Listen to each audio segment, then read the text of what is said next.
Guys, previously nag-review tayo nito Tecno Camon 16. Ngayon meron na siyang bagong iteration. It's the Tecno Camon 17p. Medyo na-intriga ako, no? Sabi nila mas pinaganda ang camera neto.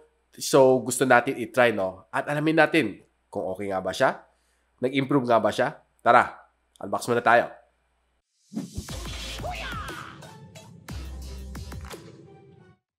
So instead of doing your typical indoor unboxing, we'll be doing it outdoors for today. And here is the Tecno Camon 17p. So you can see it's a white box.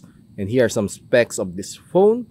So we have here the frost silver color. And yeah, let's go ahead and open in the box.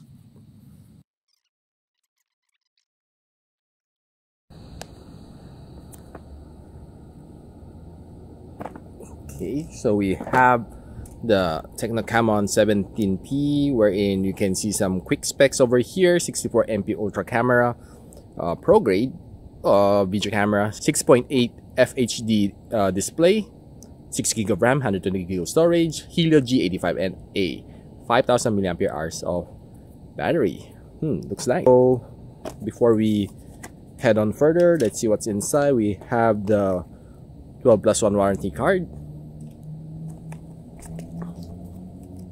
We also have your user guide. We have a nice jelly case. Okay, this is not your typical clear white jelly case. It's a little bit frosted. We have our 18 watts charger over here. And we have our headphones,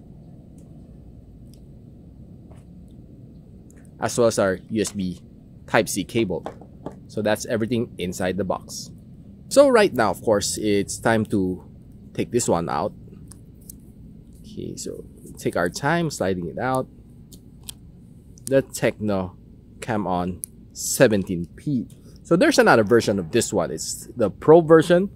And this one is, you can see the very shiny words printed on the back case when it's etched. Okay, so it's not printed, it's etched. So call it chrome finish. Looks nice. So we have a quad camera up the back with a 6.8 display. So let's see. So this is the display, and looks nice. It's very generous. The display is very nice, and of course underneath we have our 3.5mm audio jack, microphone in, USB Type-C port, and of course your loudspeaker. At the side we have your SIM tray, and on top we have nothing. At the other side we have your volume rocker as well as your fingerprint scanner. And let's go on for the full review. Hi guys, ako pala si Richmond ng Gadget, Sidekick, and welcome back to my channel. And hawak na natin right now is the all-new Tecno Camon 17p. So meron siyang dalawang variant, no, for itong Camon 17 series. Meron siyang Camon 17p and Camon 17 Pro. So hawak natin right now is the 17p, and meron siyang storage na 6GB of RAM, 128GB of storage. And guys, surprising ang kanyang price is very accommodating at 8,490, guys. Ang price is definitely something you should consider if you're looking out there, no, for a camera phone.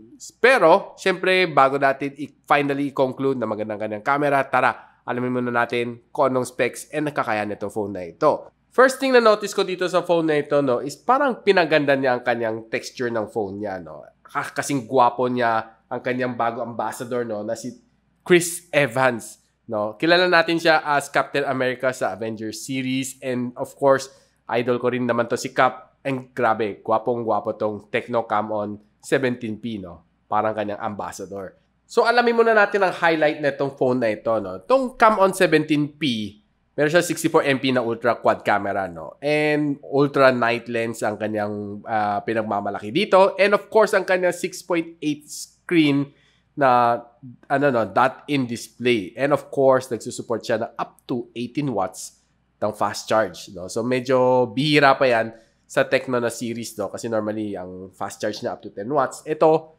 kaya na ng kumarga, no, up to 18 watts. So itong phone na ito has an Helio G85 na processor. No? Alam natin na G85 definitely is something, it's a performer. Alam natin, no? And gusto natin malaman kung how good this is. Meron siya 2 GHz of octa-core na processor. Together with, of course, sinabi ko kanina, 6.8-inch na FHD plus na 1080p display. Masasabi ko siya, bright na bright ang kanya display. I really like it. And of course, 6 GB of RAM, 120 GB of storage. Battery niya is 5,000 mAh of battery. And of course, running at Android 11. So, SIM card niya, no, dalawang nano SIM. And ang kanyang camera, no, is a 64MP na main lens, 2MP macro, 2MP na depth sensor, and of course, QVGA na AI camera. Plus, of course, kanyang harap is a 16MP na front shooter. 4G LTE ang ano niya, ang support niya, hindi pa naman siya 5G. And tara, gusto natin malaman, no, tingnan natin mga scores niya sa Antutu, kung how fast itong phone na ito. So, kita natin, no, ang score niya is 244,000 points dito sa Antutu. Definitely, masasabi ko sa inyo, okay siya, no? Hindi siya yung iwan na score. Kasi, well, of course, Helio G85 na siya. It's one of the gaming processor na gusto natin matry. And, of course, mamaya matatry natin siya sa gaming, no? So, silipin muna natin siya sa kanyang i22 na score, no? So, pag silip natin dito sa i22, nakakakuha siya ng 67,000 points dito sa i22 benchmark. So, tinry din natin siya kunan ng mga 3D na benchmark score. Not bad, no? Wildlife na nakakuha siya ng 716.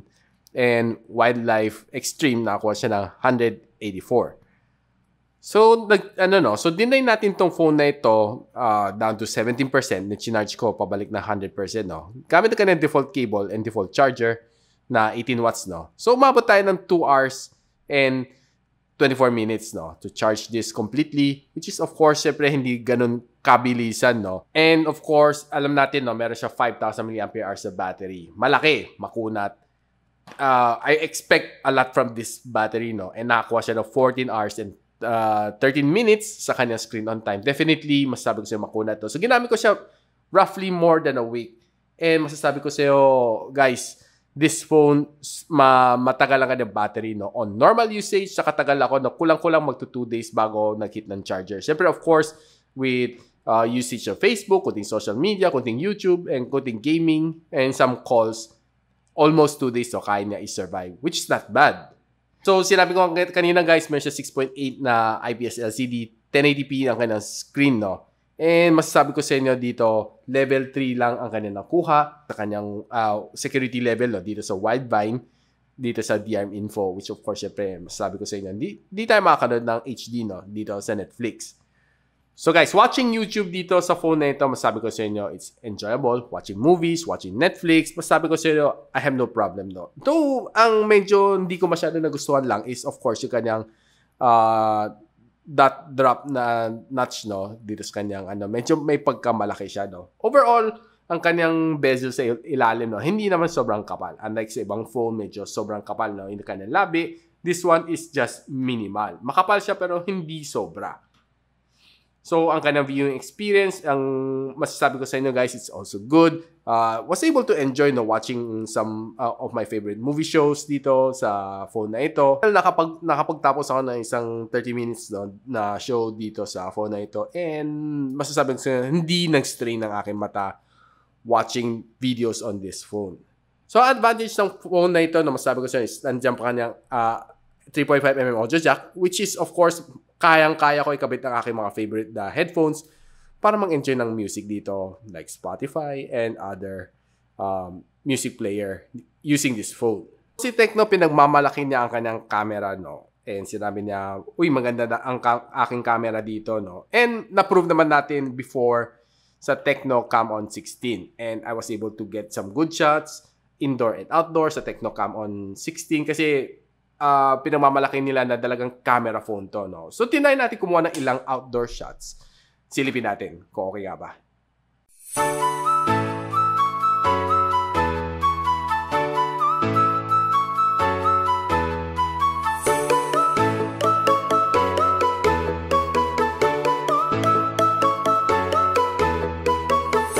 Some indoor shots.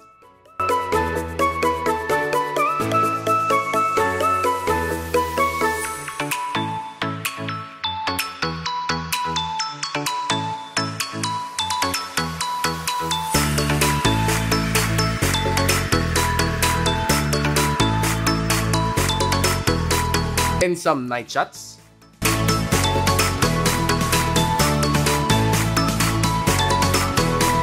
So ayan guys, nakita natin no, ang kanyang performance nito phone na ito. No? So ang outdoor and indoor shots niya, both are good.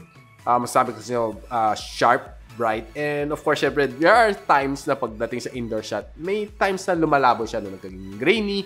But of course, given na maganda namang inyong lighting, kaya naman makorek and kaya naman may perfect angle shot. So napagkuha ko ng ilang night shots dito sa labas and I was able to get some good shots, no? Turning on the night mode, and it was really good. So silipin natin no ang video na nakuha natin using this camera, both the rear and the front camera.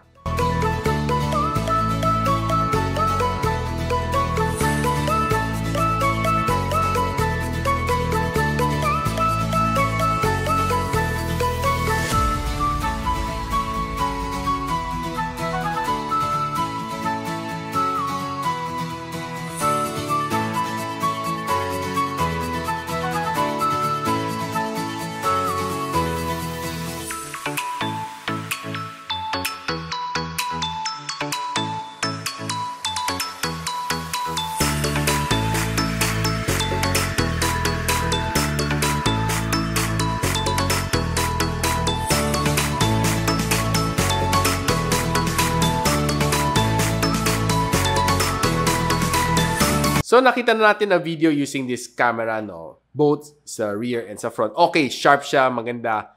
Ang problem ko lang, medyo may kunting tagtag pa siya, no. Siguro probably kung kaya pa nila i-improve yung image stabilization dito sa camera na ito, this would definitely almost be the perfect camera at this price point.